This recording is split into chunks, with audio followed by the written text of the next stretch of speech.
and FCDO, which are going to talk about farmers' perspectives on climate change, resilience, and the new crop of agriculture platforms that are bundling various phyto-digital, physical and digital services to serve smallholders. Across Africa, there are many of these platforms emerging, and these platforms offer products and services, including financial and other kinds of aggregation and other kinds of platforms to improve climate resilience on smallholders. Today's webinar, Acumen and Busara are going to present results of their qualitative study on the enablers and barriers to adopting climate resilient agriculture practices among smallholder farmers. This research focuses on customers of agriculture platform companies. This work is now detailed in a report which they are publishing.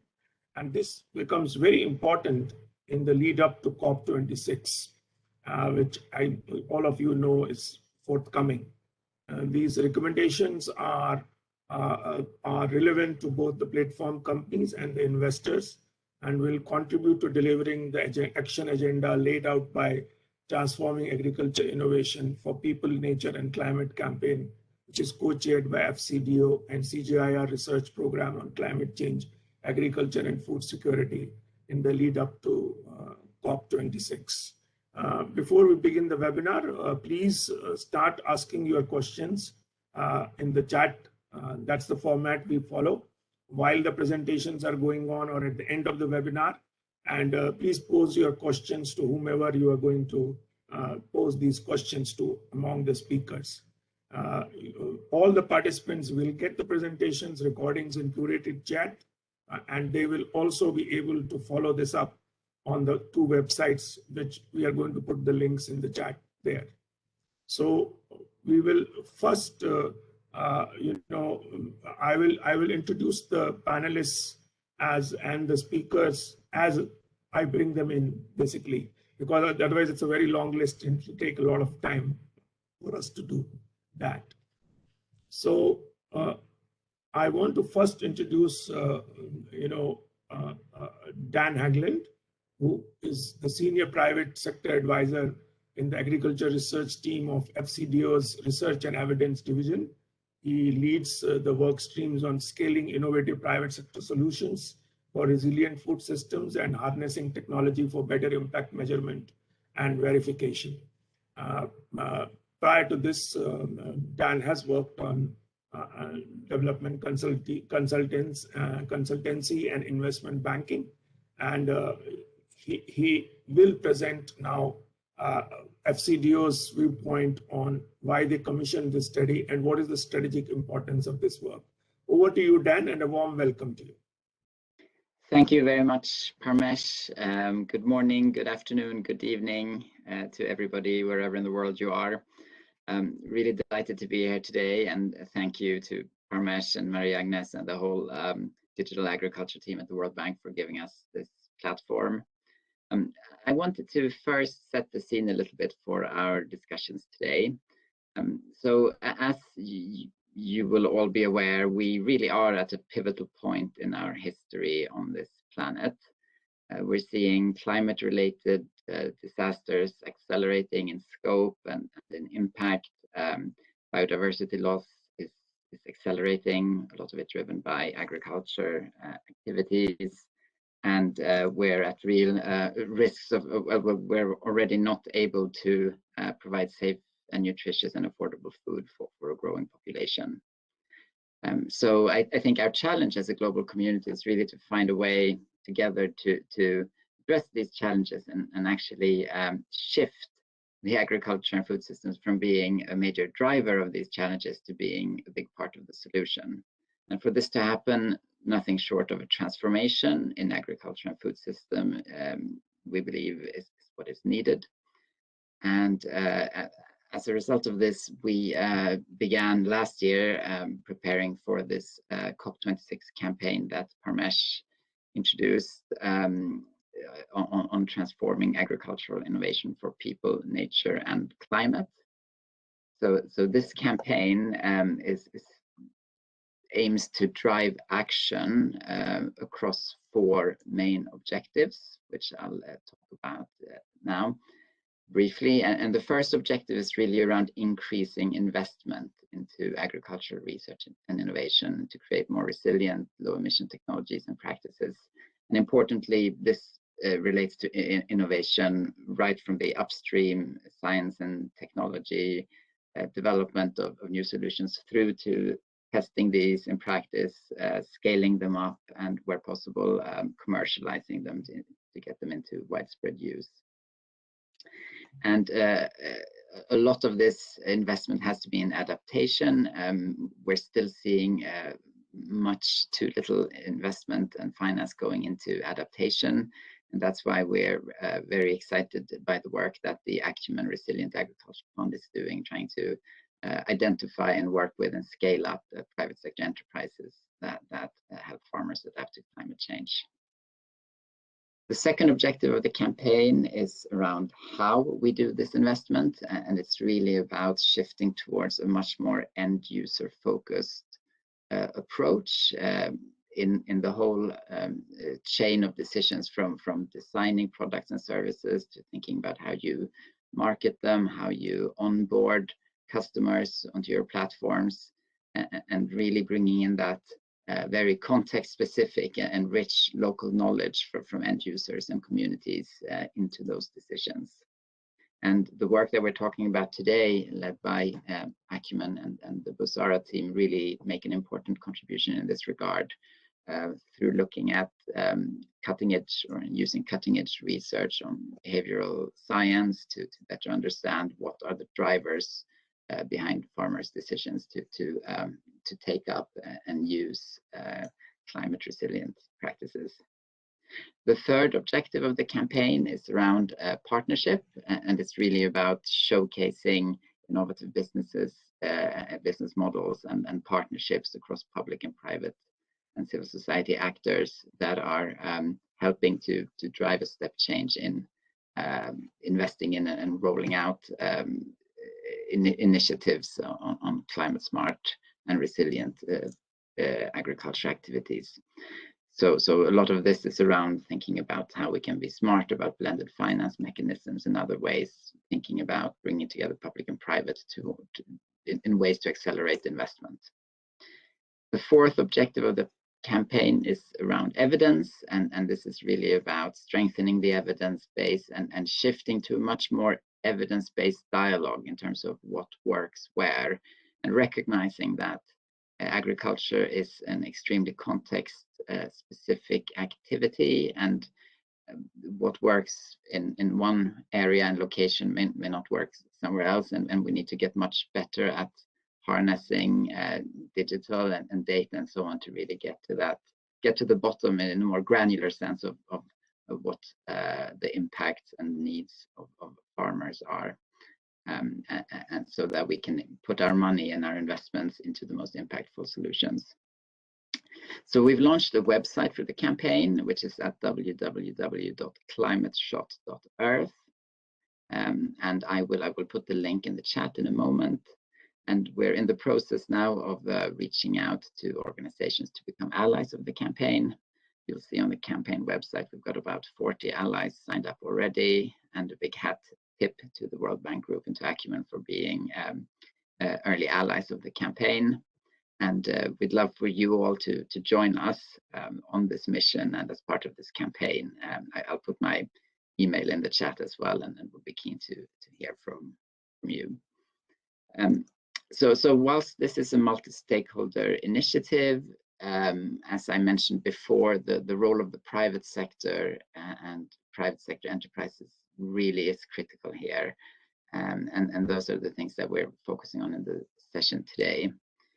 And we hope that this research and report will really serve as impactful and relevant evidence for you all to be thinking about and reflecting on as you take forward your own work, and as we together chart the way forward towards a more inclusive, nature sensitive and climate smart food system. Thank you for that, and back to you, Parmesh. Thanks a lot, Dan, for kicking us off and giving us the perspective under which this work is overall work which you are doing leading up to COP26. Very important piece of work, and how this particular report will contribute to thinking about how we should invest in this in future, and taking farmers' perspectives into account on how they are perceiving existing services and climate change itself. So without further ado, I will now invite our presenters of today's report who have done this study. It's just joint work between Acumen and Busara Center for Behavioral Economics. A warm welcome to Daniel Waldron, who is head of insights at Acumen, where he leads learning work from global investment activities. Daniel was previously with CGAP, working on intersection of financial inclusion and development, and primary focus on energy access and agriculture finance. And he has worked with financial service providers and government stakeholders across most regions of the world, and also worked a lot on developing collaboration with firms in off-grid energy space, and and bringing them how to optimize consumer finance and digital collection operations. He also has done and managed research projects for UNCDF at Better Than Cash Alliance, and also with MasterCard Foundation on financial inclusion there. So, this will be jointly presented with Morgan Kabir. Morgan is a senior associate at the Busara Center for Behavioral Economics in Lagos, and she has been in that capacity advising NGOs, impact investors, and social enterprises in East and West Africa on how to integrate behavioral science into their work using qualitative, quantitative research methods. And she has worked with both public and private sector across US and UK. So warm welcome to both Daniel and Morgan, and you have the floor now. Please go ahead. Thank you very much, Parmesh, for having us on. Just quick checking that everyone can hear me and see the screen. Loud and clear, we can see and hear you as well. Fantastic. We'll take it away then. So just again, a huge thank you, Parmesh, already, but as well as to Marie Agnes and the entire World Bank team for having us on here today. I think some introduction has been given to Acumen, and some people may already be familiar, but just to recap, we are a global not-for-profit venture fund that deploys patient capital in early-stage companies solving problems of poverty. And we invest in a number of sectors and geographies, but agriculture is a core and growing part of our work. And climate resiliency is one of, if not the most important lens for how we view all of our capital deployment, which is why we're so excited to be here with all of you today. With me as well are from Acumen are my colleagues, Christopher Wayne, who's our global head of agriculture. He'll be logging on any second if he hasn't already, and Lindsay Camacho, who helps manage our partnerships with important funders such as the World Bank. So I'll be turning things over to Morgan in just a few minutes to present the actual results of the research, but I'd like to set the stage a little bit. The findings you'll see here are from a report that we published last month called Resilient Farmers, that was based on research done with Busara and supported by Dan and his team from the British Foreign, Commonwealth and Development Office. And the quote you see here is from a farmer we spoke to in Ethiopia. It's not actually the man you see standing before you, but we heard sentiments just like this in every country that we did interviews. Climate change is not a risk anymore for the 2 billion people who depend on smallholder agriculture. A risk is something that could happen in the future. Climate change, of course, is here. Farmers throughout this research told us that rains have become unpredictable, infrequent, or unusually severe, that excess heat can now be followed by nighttime frosts, that they are vulnerable to this weather, to these forces, and that they're being pushed closer and closer to the edge. As may be clear from the name of our report and from your familiarity already, they lack resilience to these changes. Now, there are a number of similar but subtly different definitions of resilience. For us, it comes down to the 3 A's you see here: anticipation, adaptation, and the ability to absorb. A resilient person has the knowledge, they have the options, and the flexibility to respond to threats, and they can bounce back from them. And for us, adaptation is just the collective adjustments in the face of challenges that create resilience, a process of which resilience is the outcome. But it's a process that frankly is happening too slowly or not at all for most of the smallholder farmers that we care about and that I know everyone on this call does. Entrepreneurs around the world are trying to change that with a range of new business solutions that aim to make farmers resilient to climate change and to other risks. And so the companies we worked with on this research are all agricultural platforms working in sub-Saharan Africa. For many audiences that we presented the report to previously, although I suspect not this one, the term platform in this context can be confusing. They hear platform, they think Amazon or perhaps something you dive into a pool from, but not a company that sells seed and buys maize. But of course it is a platform. It's in the truest sense of being a multi-sided marketplace. These companies bring together multiple sellers and buyers, input providers, farmers, end buyers, financiers. And so for us, as you'll hear us use the term agricultural platform a lot today, we're just referring to any company that combines more than one agricultural product and service, sometimes, often, in fact, many more than one. And Morgan will talk more about that in a second. But these companies that we're talking about and that we're going to get into much more depth are mostly quite early in their journeys. They are trying to do one of the hardest things on earth, which is to change how people have been farming for generations in order to help them become more resilient. And how to do that effectively has been a challenge for decades. Certainly the World Bank has written quite influential reports and has had great successes, but has also put a lot of resources into this question. And so 2 years ago, as we were preparing to launch what is now the Acumen Resilient Agriculture Fund, ARAF, we worked together with Dan and FCDO to put together a research agenda that would dig into these two key questions, which is first, how do farmers think about climate change, if they think about it at all? How do they conceive of it? What does it mean to them?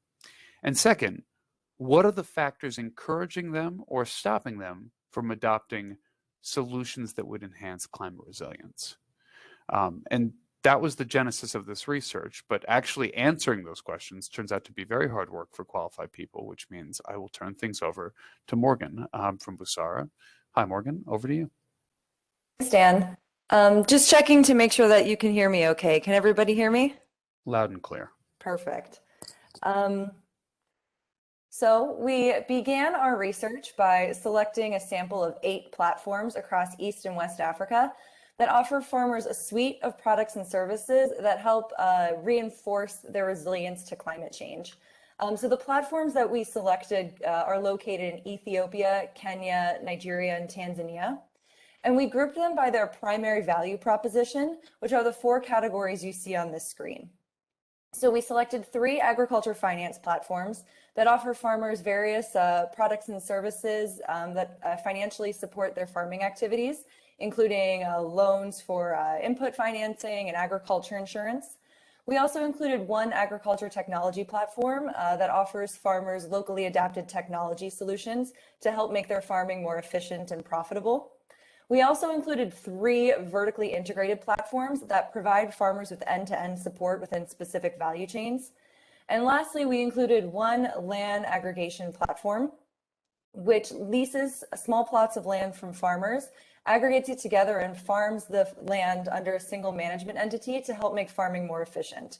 So it's important to note that the platforms we included in our sample, their primary value proposition wasn't necessarily climate resilience, but rather through their agriculture finance offerings, for example, they were able to also reinforce climate resilience.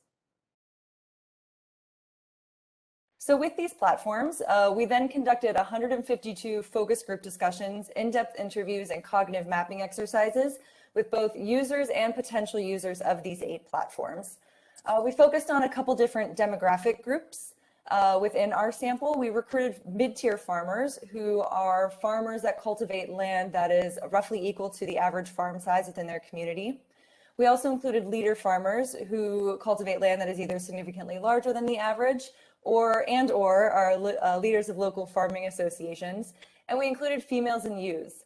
And then lastly, within our sample, we included some platform implementers who are essentially platform employees who work in the communities where farmers reside and provide on-the-ground support.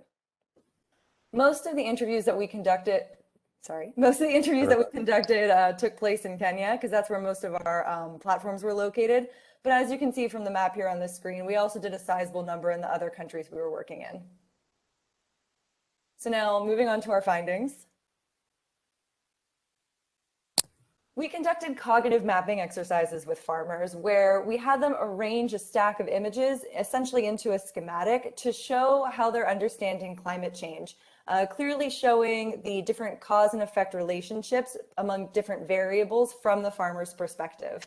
So we began the schematic began with how farmers are perceiving the causes of climate change, continuing to how climate change is impacting their farms and communities and livelihoods, and ending with their adaptation strategies that they're implementing as a result of these different climate impacts. So we found a wide variety of findings from this exercise, all of which are detailed in our report. But just to hit on some of the big ones for this presentation, we found that farmers are perceiving climate change to be a man-made phenomenon. They acknowledge that it's coming from carbon emissions and also deforestation and bush burning. And as a result, they're experiencing many different effects, but the ones that kept coming up over and over again were droughts and dryness, extreme heat, and soil erosion. And similarly, they implement a wide variety of adaptation strategies, but there were two main ones that kept coming up. Prayer, so anytime anything goes wrong on the farm, farmers pray. And they also use a lot of agrochemicals, specifically fertilizers. So those two adaptation strategies were very important to farmers. And they ultimately perceive their adaptation strategies to be really effective at either maintaining or increasing yields despite of droughts, dryness, and soil erosion. And as a result, they were able to prevent both themselves and their communities from going hungry. Then during our focus group discussions and in-depth interviews with farmers, we spoke to them about their farming practices and had them describe the different steps that they follow when raising livestock and cultivating crops. And then after they describe the steps that they follow, we asked them to pinpoint exactly which steps climate change is impacting. So what you see here on your screen are the very high level commonalities amongst all the different livestock and crops that farmers cultivate. So the farmers in our sample, they cultivated a wide variety of crops, everything from corn to vanilla. So what we have here are just the very high level common steps amongst all these different farming life cycles.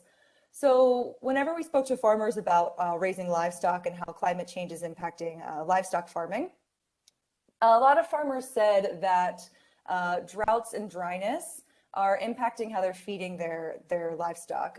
So droughts and dryness are drying out grass, which as a result affects how they're feeding their grass-fed livestock.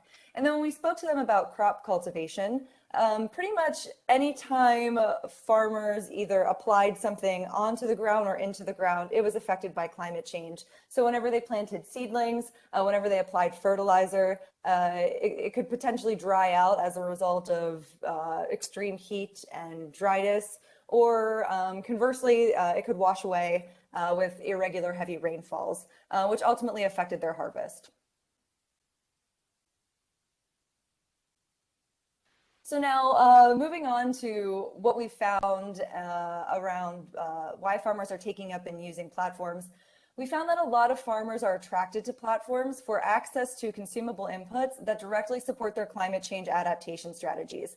So one of the key themes that kept coming up in our interviews and focus group discussions was that farmers are attracted to platforms for access to affordable, high quality agrochemicals, specifically fertilizer. So they really value having access to fertilizer.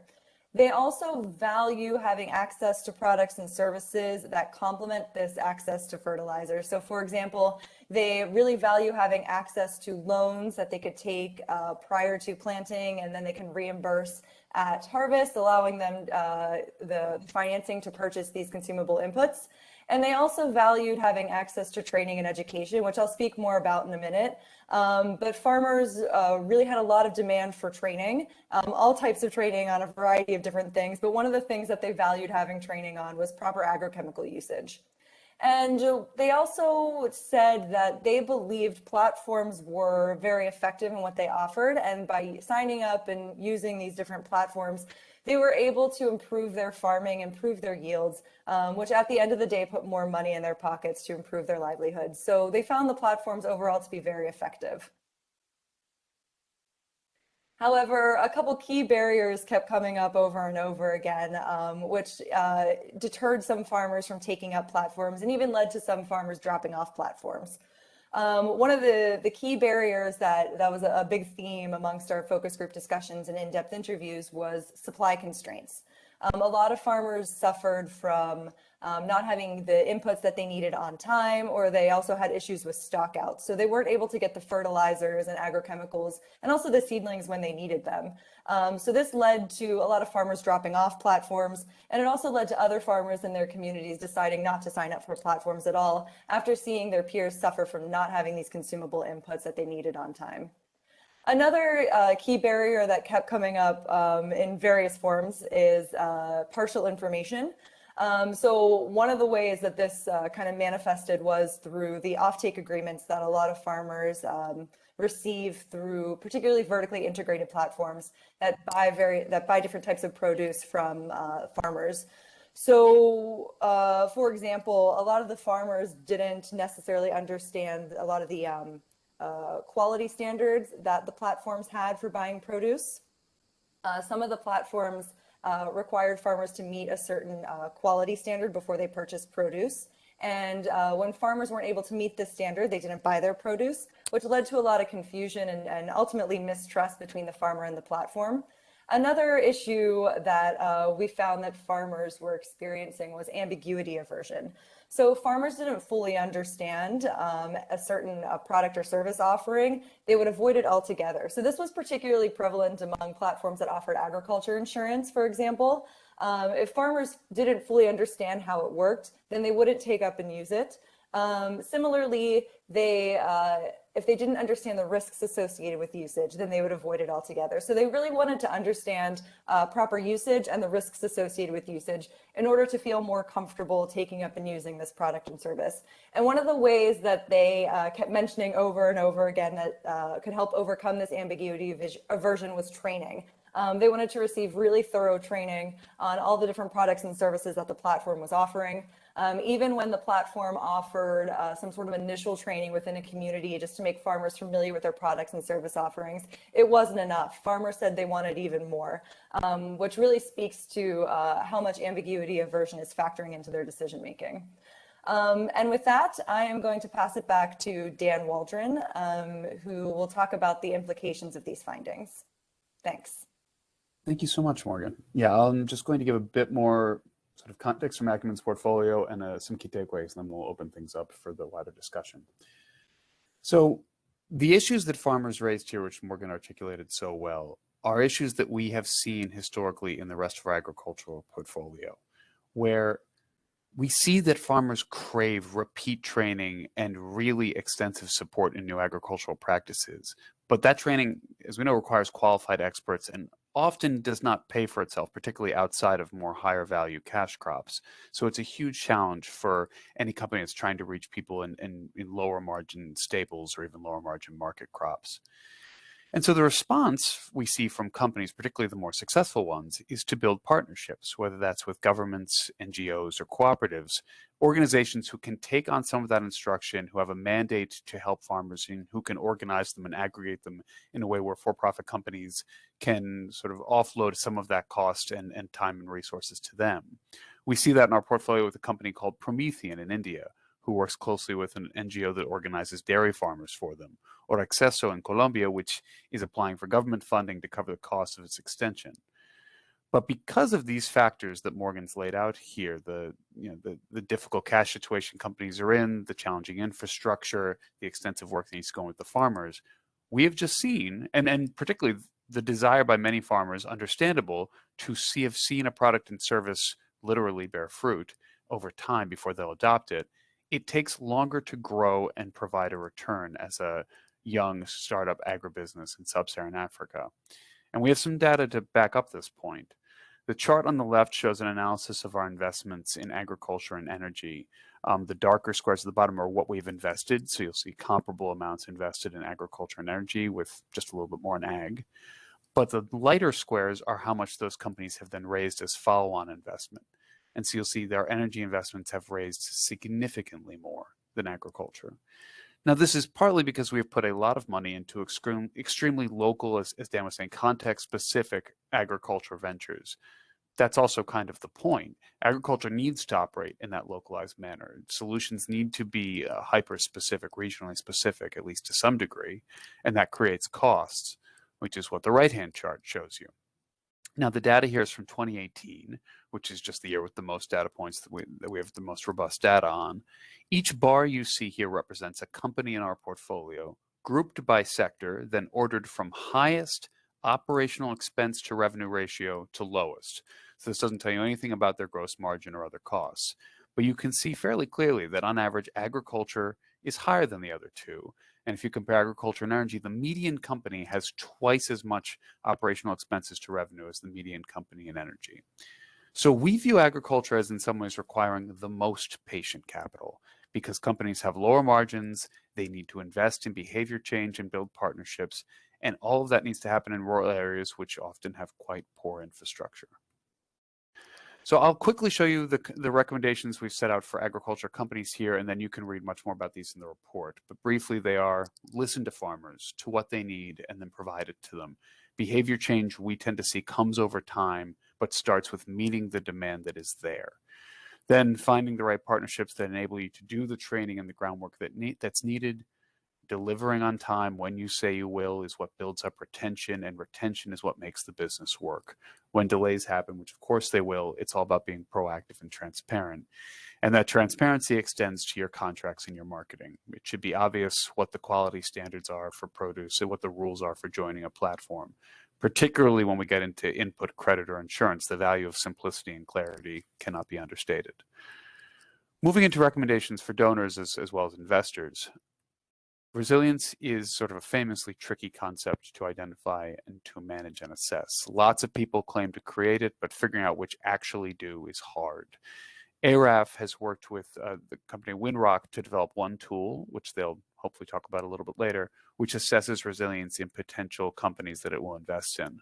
But even once that investment is made, how do we know if it's continuing to be successful?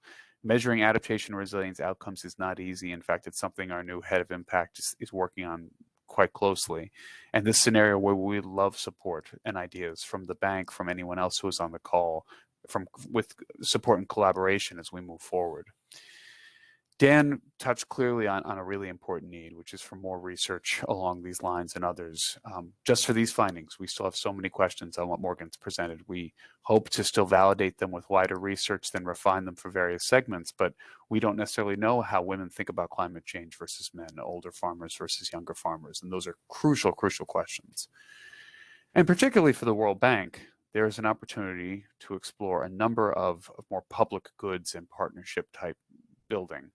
These companies are bundling any number of physical inputs. There's likely some aggregation opportunities there for high quality seed or fertilizer.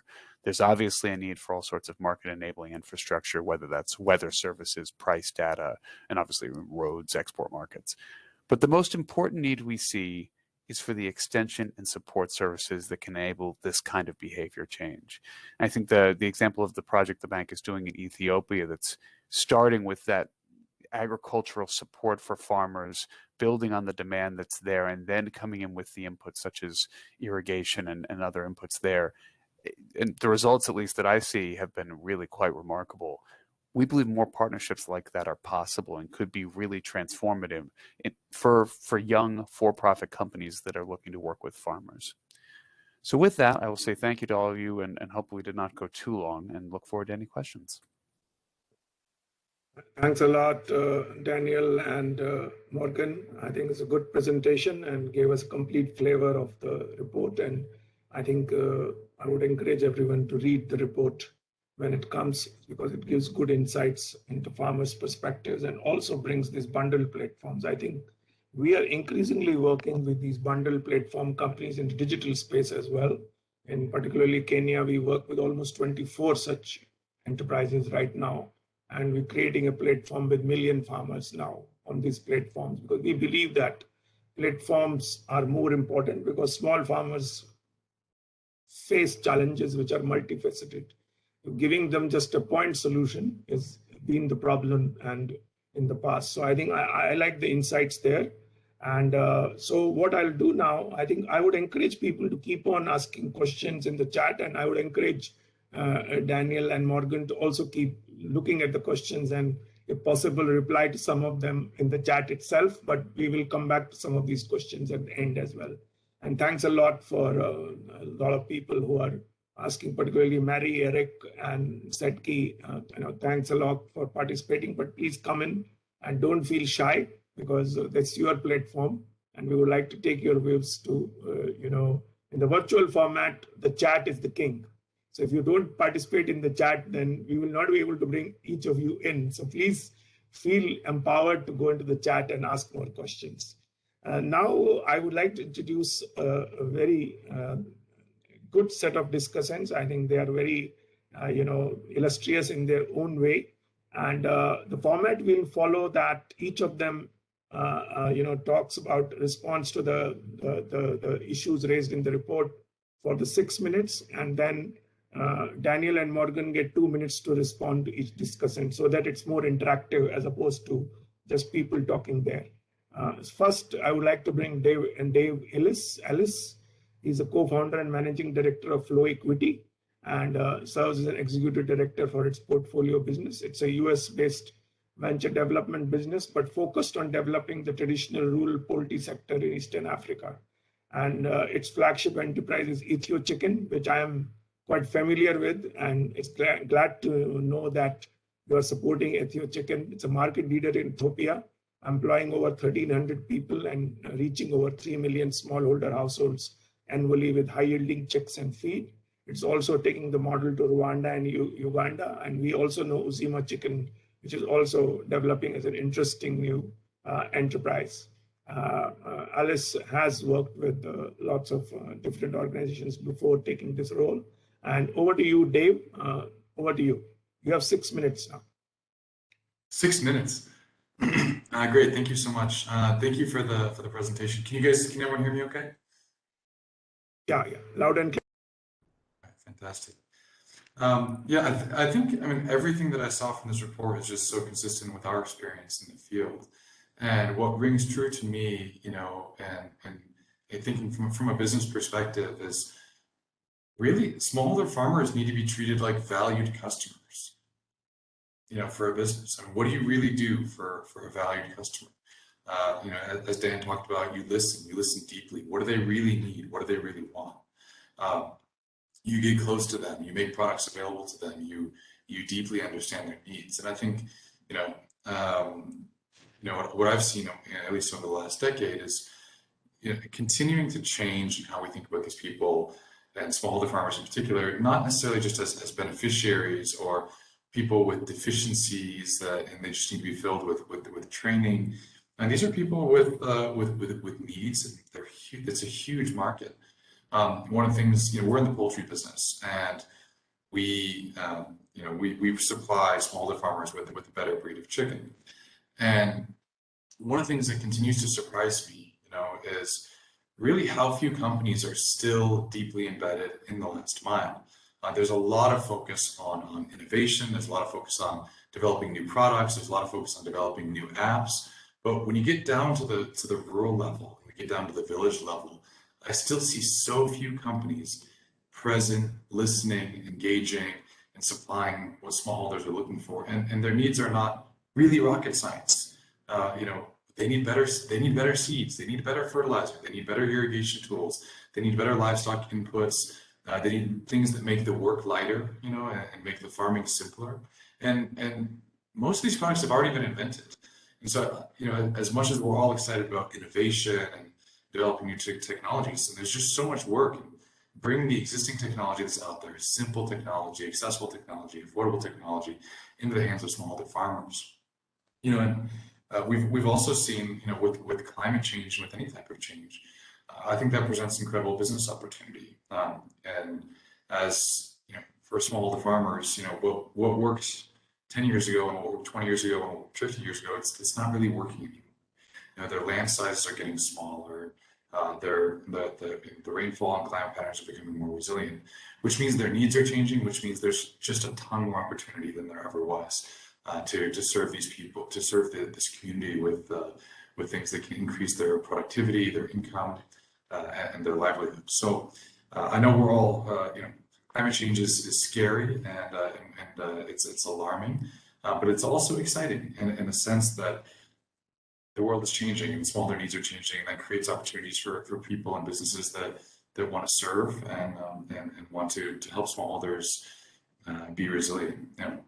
There have been some years in Ethiopia where we work where there was a drought, there was a significant rain shortage, and we thought that our sales would fall apart. We thought that nobody would be able to afford to buy chicken, and the opposite actually happened. We saw more people buying chicken as they need more ways to produce and to feed their families, to create income, than simply relying on rain-fed agriculture. So again, I think everything I saw in the report is just so consistent. I think there's incredible opportunity for businesses that are really listening to farmers, that are bringing simple and available solutions to farmers' doors at affordable prices. And I think all of this just creates an incredible amount of opportunity for businesses that believe that smallholders are a market worth serving. And I've said this before, and I say it again. I think one of the biggest forms of respect, and one of the biggest forms of respect you can pay a smallholder farmer is to treat them like a customer, which means you communicate clearly, you have a great value proposition, the quality of your product is great, and you teach them how to use the product like you would any other customer in any other country. It's not that hard. It's really treating them as a valued customer and building your business around them, and not as an afterthought or as a corporate social responsibility that you do, because some donor is asking you to do. This is a huge population with incredible needs and worthy of a core business and worthy of serving. And I think it brings incredible business opportunity. So that's I guess my perspective. I'm not sure if I hit the 6 minutes or not.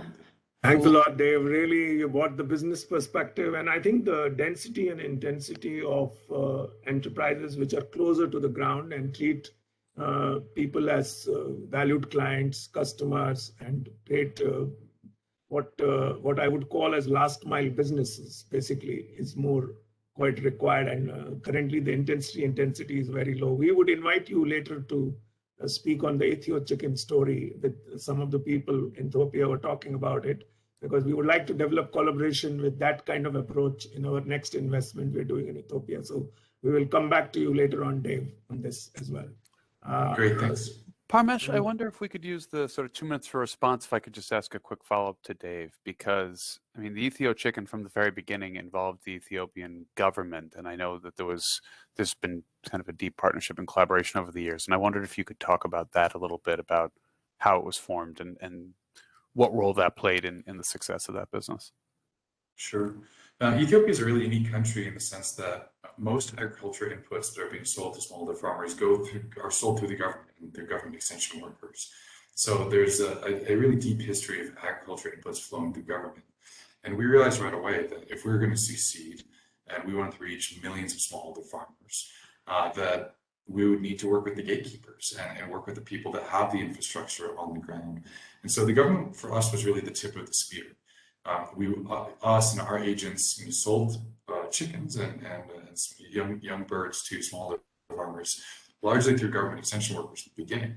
And that allowed smallholder farmers to adopt the technology quickly because they knew the government, they trusted the government, they'd been buying fertilizer and seeds from the government for years. And so when the government put their stamp of approval on our products, it really opened the door to smallholder farmers. Inevitably, the partnership with government has evolved, and that they're less of a distribution partner now and more of a somehow regulator, advisor, expertise provider, because we need to distribute more than what the government is able to do through their limited infrastructure. So it was a really helpful partnership in the beginning, and it's an evolving partnership as the market changes and as the farmers build more trust. They don't need that government access point as much anymore.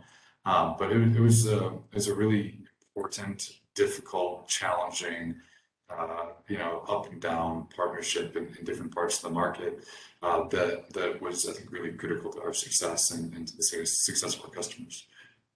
Thanks a lot, Dave. And I want to keep the ship moving because we are entering an interesting interaction. And thanks, Daniel, for asking that question because that makes things more live and relevant.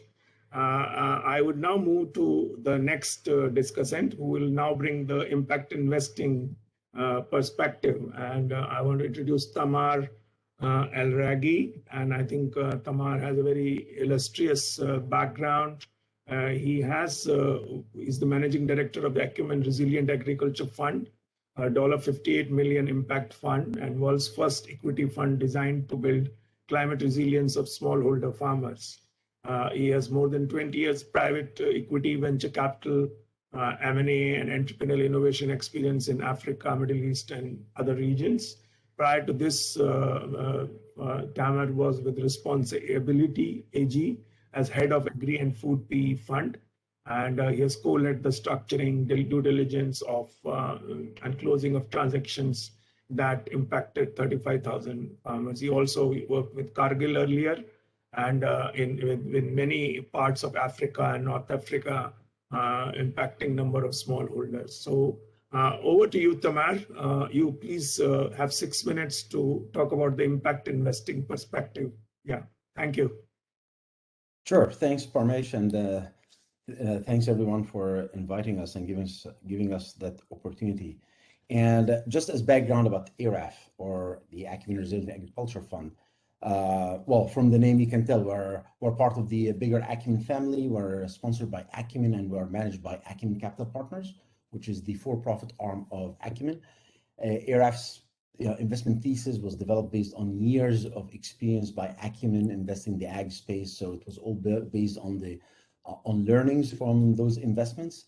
Our investors include the Green Climate Fund, FMO, Proparco, SEDF, and the Children Investment Fund Foundation, among other reputable investors. We like to call ourselves an impact agri-VC fund because we invest in early growth stage startups. We look for startups with business models that help farmers adapt to climate change. And we invest in East Africa, Nigeria, and Ghana, and our ticket size is usually $300,000 up to $4 million.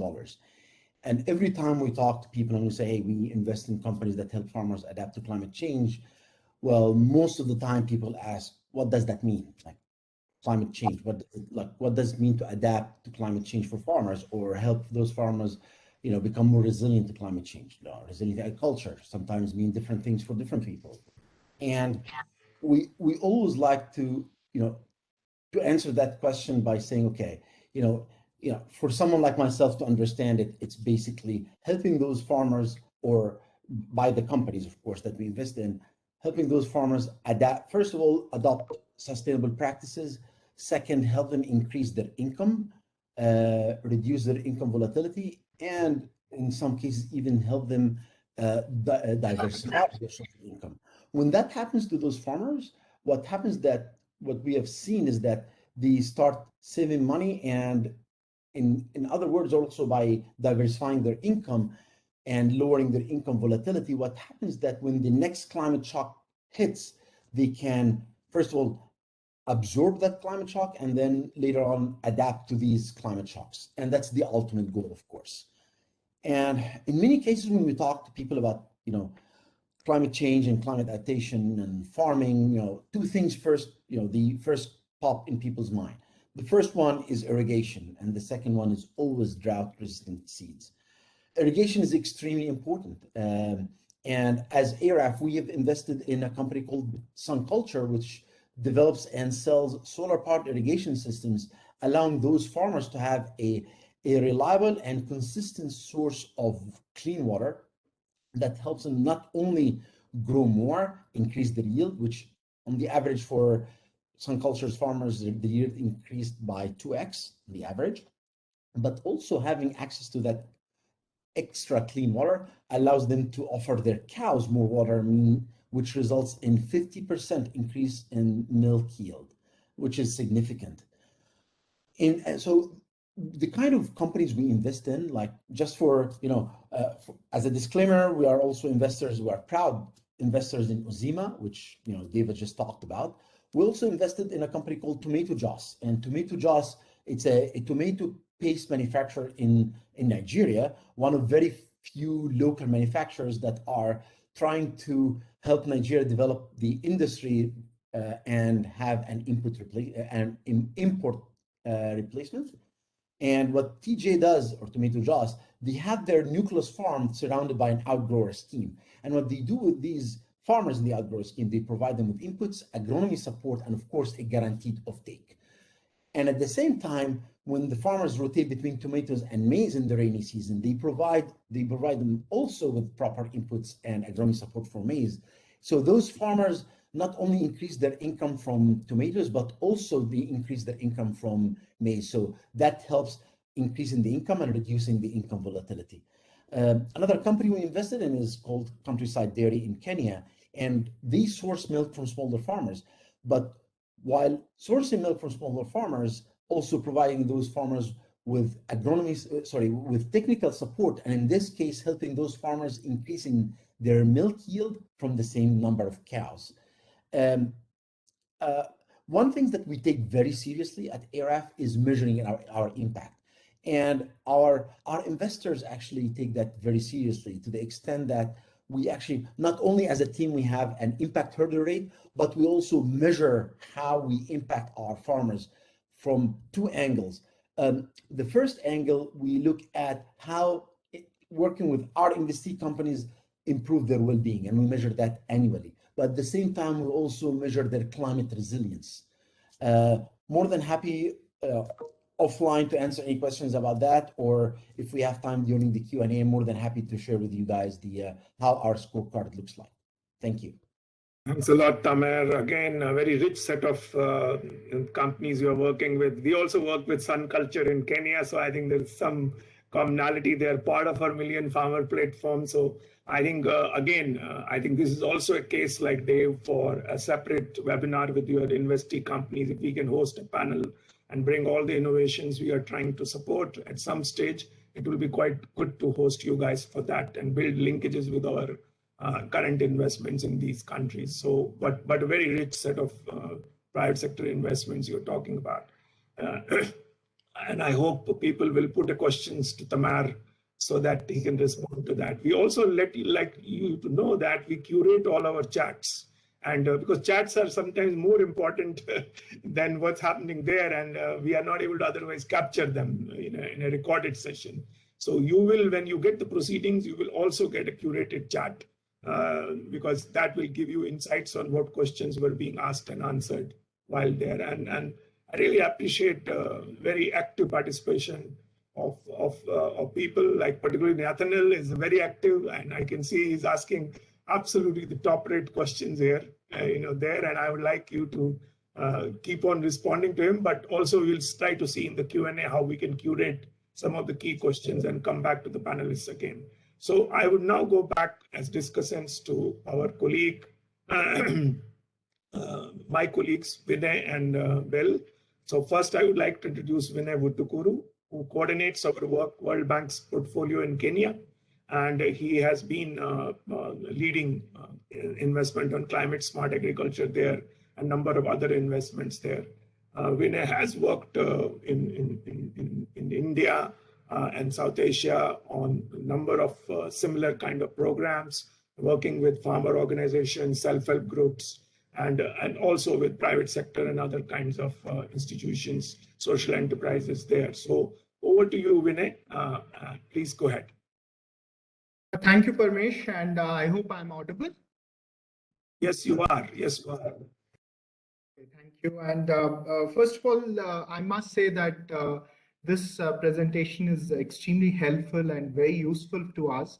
And as you've been mentioning, I think in Kenya, we're really looking at data and digital technologies as a key enabler to kind of scale up climate smart services and technologies at the farmer level. So in that sense, these are very, very useful. And I think it corroborates a lot of thinking and our learning too. So let me just take a couple of minutes to situate where we are in Kenya, and then I'll reflect on the presentation. So we are trying to approach the climate resilience issue through two primary kind of mechanisms. One, on the supply side, we are working with the government, and we've invested through our bank projects in developing a big data platform at the Kenya Agriculture and Livestock Research Organization. And nearly 760 climate smart technologies which have been developed at Calro have now been digitized. And through the big data platform, so we are trying to push agro-weather information to millions of farmers. So we have agro-weather information and climate smart technologies which are digitized, which can be accessed from the big data platform. On the demand side, as Parmesh has already mentioned, through the 1 million farmer platform, we have facilitated partnerships between 26 agtech startups across productivity enhancement services, financial inclusion, and market linkages with the government through our bank projects. So we are looking at it from the supply side and demand side. So what's been our key learning? First, I think it's true that in terms of demand from the farmers, input access, market linkages, and credit is seen as the three biggest enabler for use of services. But one key learning for us is, while we have these excellent digital platforms, and you could see that the agro-weather information, we have 5.5 million SMSs that have been sent to farmers just in the last 12 months in Kenya through the big data platform. But the key binding constraints in terms of using that information at the farmer level seems to be having a human touch point. And this comes back to the issue which was presented in the presentation, that farmers really want training. They want extension information so that they can really understand how best to then use these technologies on the ground. But there's one problem though. The problem is, our learning is farmers are not willing to pay for extension as a standalone service, right? Because that's perceived as a public good. So what's the way forward? Our learning seems to be, and I think this was referred to in the presentation also, is bundling is the key actually. So the human touch point ideally should be someone who's the delivery agent for an insurance service, who's also delivering the market linkage for the farmer, perhaps also delivering inputs.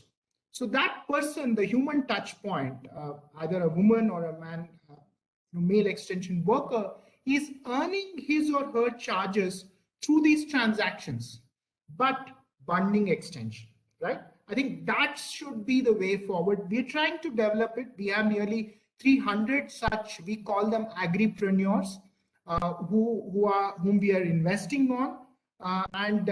I think that's the way forward, because I think especially in Africa, more and more, because of the fiscal space, and also with COVID, the fiscal space is even more tightened. It will be very difficult for government to invest on extension workers. So the way forward is really public-private extension, leveraging data, digital technologies, and this agripreneur or a human touch point could be the model in terms of enabling access to climate smart technologies for small and marginal farmers. So thank you very much. I'll stop here, Parmesh, and thank you for inviting me. A lot, Vinay, of sharing our experiences over the last 3-4 years, particularly working with platforms. And so again, what we are trying to do also in the World Bank is create these farmer platforms on the aggregated side, have invested in government to really nurture these public-private platforms where companies can come and work with government platforms and farmers, so that we can create a scaled impact. Because ultimately it's about scale. The private companies are, as Dave rightly said, are not enough. And they are not going to come overnight just because we want them to come. They will come because there's a business rationale and they have worked out the risk. And that's why patient capital is very much required to increase the intensity of both the private enterprise and the engagement. And then we need to invest in a public system which allows public goods like data and all be available, so that the companies become viable faster. Otherwise, it takes a lot of time for companies to become viable. So what can we do? That's a question I would like to pose to all the people. What should the bank invest in going forward to nurture this kind of a system? I will now bring in my colleague, Bill Sutton, who is our global lead for climate smart agriculture and is our thought leader on this topic, to talk about what banks thinking in this area is. Bill has a long history of working on climate change and these issues much before they became fashionable. And he led the program in China on climate smart agriculture, led very innovative, investments in that area. He also got the World Bank Green Award long back, and he was known as the champion of these approaches long back. So Bill, over to you. Please also talk a little bit about how we are thinking about climate change going forward. Thank you. Thanks very much, Parmesh and team, and thanks to the presenters. In fact, even long before I joined the bank, I lived and worked for 3 years in Africa as an agricultural extension agent. So this study brings back a lot of memories for me, and I think it's a particularly interesting and helpful study. I think what is new here is, for me, the in-depth analysis and categorization of farmers' behavioral characteristics that can impede the adoption of new products or services at the household level, including this nice cognitive map that you developed, and identifying these characteristics like ambiguity aversion and cognitive burden, and what platforms can do to better cater to these smallholder farmers that have these kinds of characteristics. I think, those of us who've worked with smallholder farmers, recognize these kinds of behaviors, but maybe didn't have names for them before. I do think it would be nice to have a bit more quantitative data and analysis. For example, how significant were the various behavioral factors in determining outcomes like participation of farmers in these platforms. At the same time, I think many of the challenges that you discussed here sound familiar. You note that the agriculture sector in sub-Saharan Africa has attracted less than 10% of all impact capital invested in the region, and that there are substantial infrastructure gaps still. And I think that's a bit sad, and it's poses a real challenge for all of us who work on agriculture, because we know how important the sector is in sub-Saharan Africa, how important it is to reach these smallholder farmers. So many of the things that you talk about here, promoting for farmers, they were actually emphasized well before climate change became a major focus. Things like drought-resistant seed, fertilizer, irrigation, input financing, crop insurance. That doesn't mean that they're not the right things to be doing, but I think the point is that there's a long history of trying to introduce and scale these things up even before the climate crisis became apparent. And I think there are a lot of lessons that could perhaps be learned from those experiences and surrounding research from the past. And moreover, it doesn't only affect climate resilience, it also undermines basic efforts to increase productivity in agriculture in sub-Saharan Africa, and achieve the triple win. So it also reminds me, last week we had an internal meeting in the World Bank, and colleagues asked me, why doesn't agriculture attract more climate finance, not just in Africa, but globally? And the reality is that less than 2% of climate finance goes to small-scale farmers in developing countries, despite their vulnerability and worsening extreme weather and the farmers' crucial role in feeding billions of people. And the reasons, I think, are similar to many of the factors described in this report: the infrastructure and delivery challenges, inadequate mobile connectivity, high data costs, low digital literacy levels. You point out that the profitability ratios in energy, for example, are 20% higher than in agriculture. And I think, actually, I wouldn't be surprised if it were even higher. But the challenge of dealing with large numbers of small, poor, low capacity, often remote rural residents, it's difficult, it's costly, and it's risky for businesses and investors. That's an age-old problem.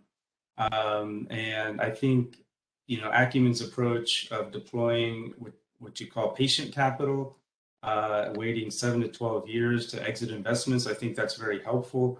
And as you say, it enables investment in higher risk ventures, filling the funding gap for social innovations where commercial capital is unwilling or unable to invest.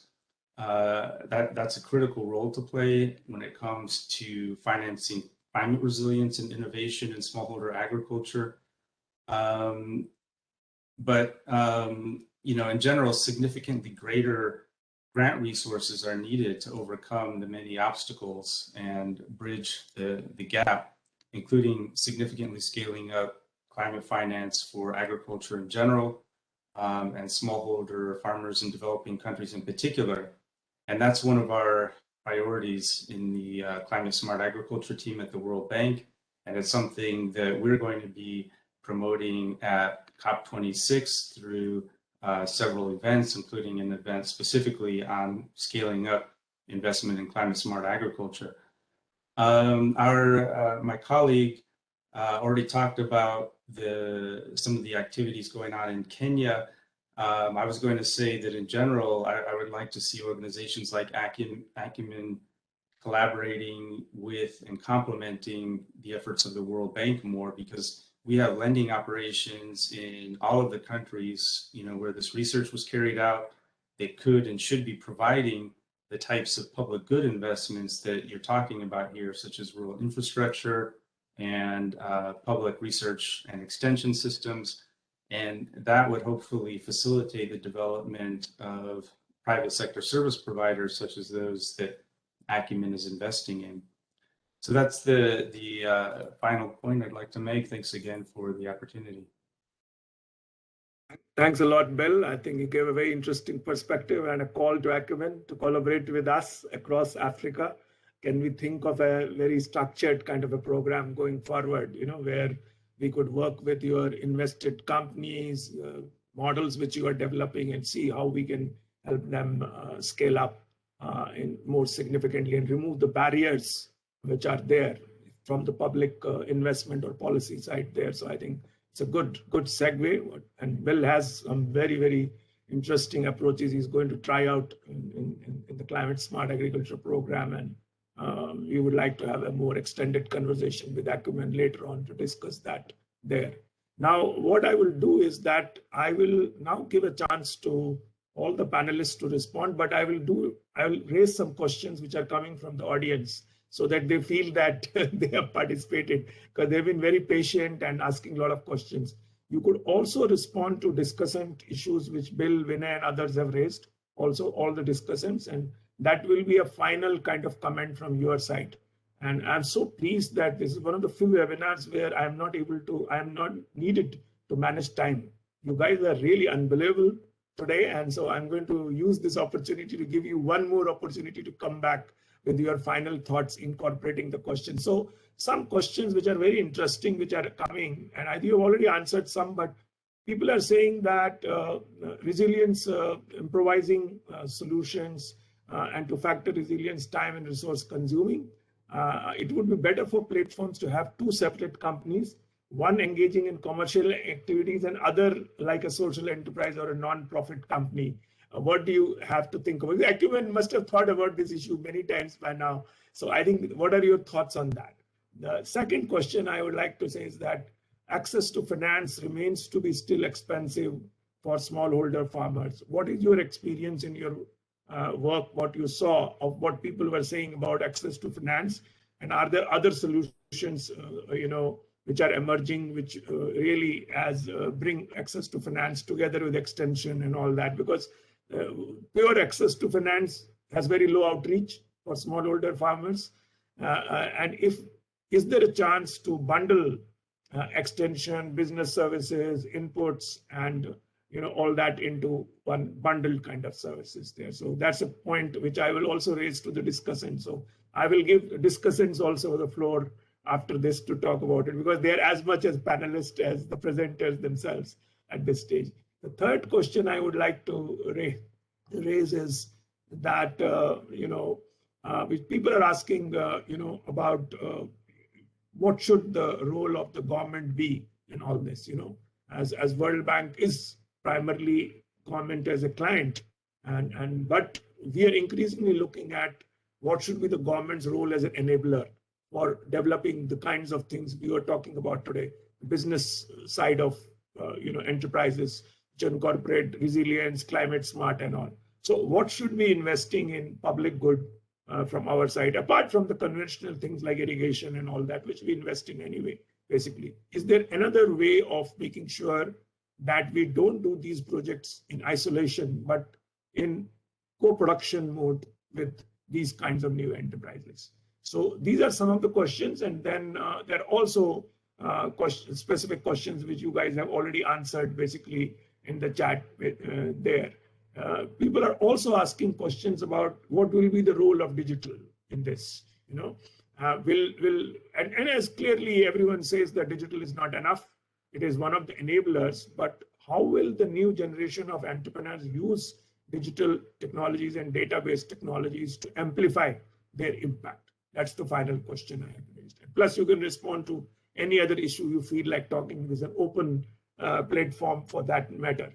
So I will now start with first with Daniel on his reflections on these questions, plus anything else you would like to say based on what you have heard. And I'm coming after that to Dave, and then I'm coming to Morgan, and then I'm coming to Tamer, and then I'll come to Vinay and Bill, and finally I'll come to Dan to have his closing remarks. Over to you, Daniel. Thank you. Yeah, there's too many Dans knocking around the webinar. That's 40 minutes of incredibly rich content to respond to, so I will keep it brief as much as I'm able to, which is first to say there does need to be a deeper partnership, both between Acumen and the World Bank, but particularly between the companies that we work with and the governments that they operate under. And I think that is the bank's role that can help facilitate those partnerships, whether that's access to a government extension network, removing the sort of regulatory and policy barriers, or making them sort of fit for purpose and proportional for companies that are dealing with smallholder farmers. The question about a two-sided model is an interesting one, and I'll just dig into it briefly. At Acumen, we have seen businesses that certainly cross-subsidize between higher income and lower income customers. I think when we talk about smallholder agriculture, we've also seen companies that sort of tailor their offerings for cash crops versus staple crops, to just draw a very crude line between them. They can certainly be appropriate. It always makes me slightly nervous to be sure that smallholder farmers need, as we've said, a lot of support and a lot of training, and it's continuous. It's not a one-off. And so I think sometimes the expectation that all of that can be bundled together in a way that is profitable more or less immediately can often prove disappointing. And so, and I don't know, Vinay, whether or not we're disagreeing slightly. It'd be great to get your reflection on this. I do believe, particularly for our models that really reach very poor farmers, staple crop farmers, there's still a role to be played for a not-for-profit or a government taking on and assisting with some of that extension. And I think we've seen that in some models. And then as farmers graduate towards more commercial farming operations, or even move out of farming, that's an entire other discussion, then hopefully a more bundled model can still cover those costs and remain profitable. The last thing I'll say, just because it touches on sort of my past life working on financial inclusion at the bank, is this question around access to finance. And it is a huge and massive one that touches not just our agricultural portfolio, but the entire one. It is often the case, we see, that finance ends up being provided by the company itself, whether they are a company that was built to produce and distribute greenhouses, other agricultural inputs, solar home systems, sort of moving out of energy. the financial system is not catering to the last mile consumer financing needs of the people who we want to make more climate resilient. And so the companies themselves end up becoming the last mile financiers.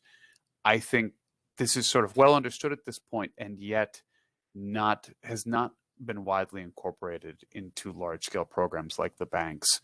When I was at CGAP, we put out a guide on sort of how asset finance companies can manage their credit risk. I think there's much more that can be done there to facilitate those partnerships and to bring them sort of slowly into the more formal financial ecosystem. And that's an important role that the bank and others could play. So with that, I'll just say a huge thank you. We stand absolutely ready to collaborate and to continue the discussion. And thank you again for having us on the webinar today. Thank you very much. Very good insights, and look forward to collaborating with you. Dave, over to you now. Can you be brief now, because I want to give everyone a chance. Yeah. I mean, I think platforms can be helpful, but what's amazing is like sometimes we also just need to get more people in the game.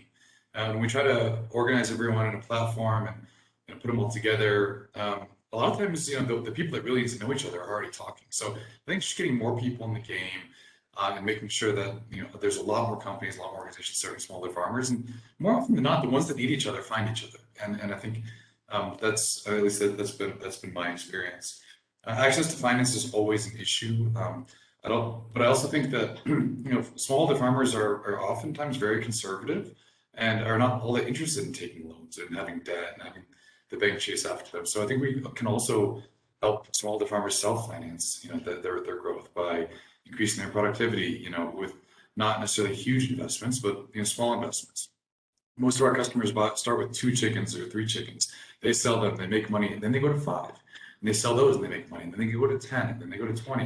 And I think that's actually kind of more comfortable for a lot of smallholder farmers than pushing loans and pushing debt and pushing innovative financial instruments. So by increasing productivity, increasing incomes, we are helping them self-finance their own growth. And I think that's another way to look at it.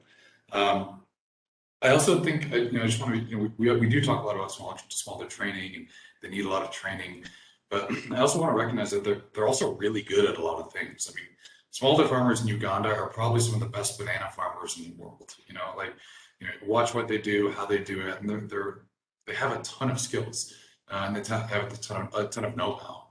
For example, the smallholder farmers we serve, most of them have kept chicken before. They actually know very well how to keep a chicken. All we're doing is giving them a better breed, a little bit better technology, and leveraging the knowledge that they have. So sometimes maybe instead of focusing on the deficit and what they don't know, we need to be supplying them inputs and products, the things that they do know, and then just helping them get better and build on their excellence.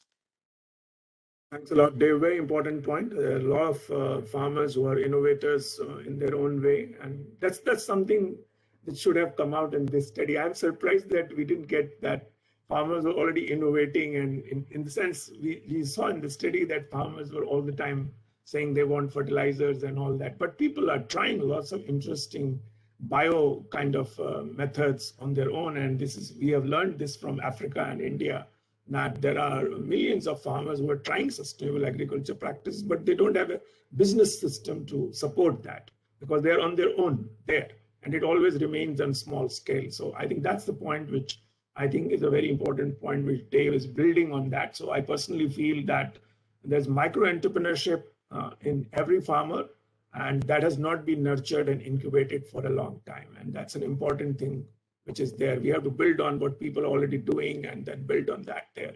Good point. Morgan, over to you now. And, what do you see you are hearing from people on what are the 2 main things to change behavior in based on your findings? What could be the 2 most important things to do? Yeah, definitely. So one of the key themes that we talked about when we were presenting was, of course, this ambiguity aversion that kept coming up over and over again in a variety of different ways. But one of the things I found most interesting is, not only are farmers generally risk averse, as David had just mentioned, but they also are averse to ambiguity. So, they don't tend to take on a lot of risk, but they also will avoid unknown risks. So I think this is definitely something that a lot of platforms and other agribusinesses should keep in mind as they're growing their businesses, deciding what to offer farmers. This notion that farmers, if they don't know what risks are in certain offerings, will just avoid the offering altogether. So not only is it important to train farmers on proper usage, but also potential risks associated with usage. And then, just to kind of, again, to echo the findings that we had already spoke about, it's also important to recognize, and one of the things I found most interesting from conducting this research was a lot of the operational decisions that platforms implement have implications on farmers' perceptions and behaviors. Again, coming back to this notion of like partial information with these different off-take solutions that were offered to farmers. Farmers, want complete information. And again, if they're not getting the information they think they should be getting, if they don't fully understand something, that impacts how they're seeing the platform. So I think that the biggest thing that a lot of platforms should be working on is making sure farmers have full information about everything. As Dan Waldron had mentioned, no fine print, making sure that they know the risks associated with their different offerings, just making sure that they have complete information, which will make them more comfortable with taking up and using new technologies and practices. Thanks a lot. Appreciate that insight. Let's go now to Tamar. Tamar, your final thoughts, please.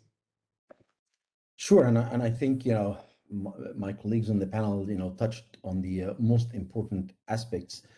One thing that I would like to add is when we always talk about farmers training, and farmers training is super important, but it's extremely expensive if done properly, because it's not only about arranging a seminar for 200 farmers to tell them what to do or not what to do. It includes a lot of work, hard work, and and behavior change as well. So it's expensive, and that's why TA money becomes extremely important. At ARAF, we have raised so far $5 million for a TA facility to measure our impact, train farmers, and provide our embassy companies with business development funding or grants. But we need more. Not we as ARAF, but I mean the industry needs more. More of TA money that's dedicated to training farmers that are working with commercial entities, because it's an essential part of the sustainability of the business model. Also, we are all talking about financing smaller farmers, and indeed, many farmers don't like to take loans because they've been burned in the past. Because if we give farmers loans, but we leave them to grow the same kind of crops with the same kind of practices with extremely low yield, well, guess what? At the end of the season, they will end up with a bigger problem. That's why farmers are learning that lesson. That's when the platform's model becomes handy, where yes, offering finance is important, but with that they also need to get access to proper inputs, agronomy support, and as important, access to market. Otherwise, they would be still at the mercy of the same traders, where they lost faith and because that's their only way to sell their crops. Farmers have a huge trust issue with companies that go and work with them, because again, they have seen many of those programs coming for a year and then leave. So building that trust takes time and costs money. So at ARAF, we're lucky. Our investee companies and the entrepreneurs behind them realize that very well, and we're fully supportive of them. Thank you. Amir, and that's the part when you talked about the training and the mobilization part. That's where we are investing a lot in public good in Kenya. That's why we have created this Million Farmer platform. It's like a plug and play platform where companies can come and work, and we are investing in the training part so that the companies can focus on the business side. We are investing in the data side so that the companies can focus on products and services, because we found from our research that companies spend 70% time on collecting data and only 20% on products and services, and only 10% on scaling up. That's why we never reach scale. So I think we are there to understand, and we will have this conversation with you, ARAF, more systematically to understand what should be the public good investment, which enables your companies to grow faster. And because it is we know that patient capital is required, but can we disrupt this thing so that the lag time, which is currently 8 to 9 years, can get reduced to 3 to 4. And that's the only way if we make some public good investment. Because smallholders are a public good objective. Obviously, every government has a policy on that, but it's not effective because we invest in things which private sector should be doing anyway, but we don't invest in things which will enable private sector to grow. So I think very important point you're bringing, Tamer, and let's continue this conversation as we go forward. I'll now like to bring Vinay and Bill. So Vinay, over to you first. What are your final thoughts? And then Bill, and then Dan. Thanks, Parmesh. I don't want to repeat what I've already said, but I think reiterate two things which Dan also pointed out. I think as the bank, I fully agree with Dan that our role is to really bring the public and private sector together. I think that's a very, very important role for the World Bank to play. And for the public sector, I think it's key to identify what are those public good investments which will incentivize the AgTech ecosystem, the private sector, to come and partner with them. So it has to be smart investment. Also, government needs to be conscious of not, putting resources where private sector can actually do that for commercial farmers, for the upwardly mobile farmers. So those are the two kind of key takeaways from me. Thank you. So unfortunately, Bill has to rush to something other place. So I will bring Dan to really, first, thanks a lot, Dan, for, bringing this panel to us. And what are your final reflections and thoughts? Please go ahead. Thank you, Parmesh. And I'm conscious that we're at time now. So I'll be very brief, but just to say a huge thanks to the whole team for bringing us together today. And as the other Dan said, it's been a hugely rich conversation. I mean, I think I'd just like to leave the group with some thoughts around this concept of innovation for transforming agriculture and food systems. And Dave made the very important point that actually a lot of the technologies that we need to boost resilience of farmers, they already exist. And it's kind of about how do we get these to the farmers at a price that they can afford and at the right time. So I think it's just for us to think about this concept of innovation as not just about those technologies and products and services, but it's also about innovation around financing and thinking about some of these ways in which we can use increasingly scarce public finance strategically to leverage and unlock more private financing, thinking about this PA piece and how we can use that strategically to build the capabilities of enterprises to then access the formal financial sector, finance more easily. It's about innovation around data and impact and thinking about satellites and sensors and so on. And this again comes back to that point around unlocking finance and what can we do in terms of innovation around outcome-based financing, thinking about payments for ecosystem services, improvements in soil quality and so on. And finally, the last point I'd made is just around innovation in terms of partnerships. And I think this is an area where we've seeded a lot of really quite high potential ideas in this conversation over the last hour and a half, and yeah, look forward to following up with all of you on those. Thank you.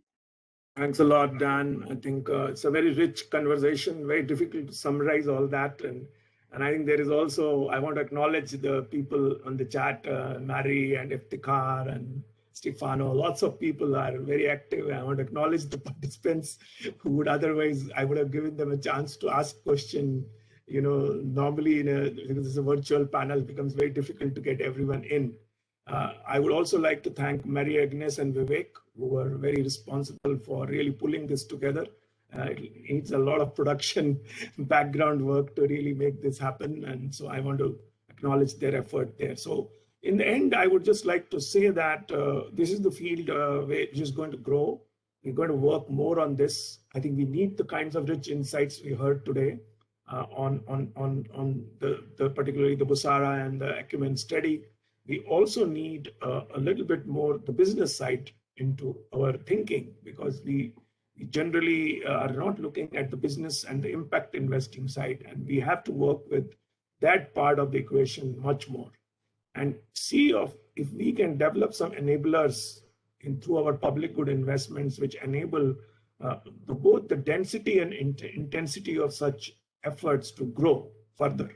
And what would be required as a public good investment to do that? We have done some early steps in Kenya by bringing the innovators and the government together. We have 45 counties are working with these innovators almost on a daily basis. So these guys work almost like innovation partners with each of the county, and we are making each county look at agriculture innovation as an important part of government's work, facilitating that. And they invest also in what I would call as training, mobilization as a public good, and let the companies develop new products and services and enable the costs to come down and other things to them. Because this is still a work in progress, and so we would like eventually to work with Acumen and your related companies, even Dave and his companies, Tamar and his companies, and see if we can work out some kind of an arrangement whereby we develop a public-private thing. As Daniel said, that it's more about what we do with governments and how do governments become enablers for that, as we have seen in the case of Ethio Chicken and all that. So we would like to develop this in a more structured way. On the climate smart side, I think we are looking at developing these ecological and environment services. Like we have an e-voucher, which we work with Kenyan government only on chemical fertilizers, but we would like this to become more for fertility incentives, or so go broader than just chemical fertilizers, as Dan was talking about.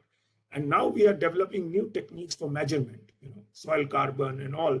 We are working on a protocol for that. So how can we develop kind of climate green kind of and environmental services part, which becomes a flow to smallholders apart from just income from a small patch of land? And that's a big challenge we have, and more innovation would be required in that field. And we look forward to working with the partners, private sector, and other partners in that area as well. So I would like to thank everyone, all the panelists, all the discussants, and all the participants on the audience who have raised very important questions. And I think it's a rich discussion, and we will harvest this discussion and create some kind of a forward-looking thinking in terms of what we can do to take this further. And so have good morning, good afternoon, good evening, wherever you are. And thanks a lot for everyone. Thank you. Bye-bye. Thank you. Parmesh. Bye, everybody.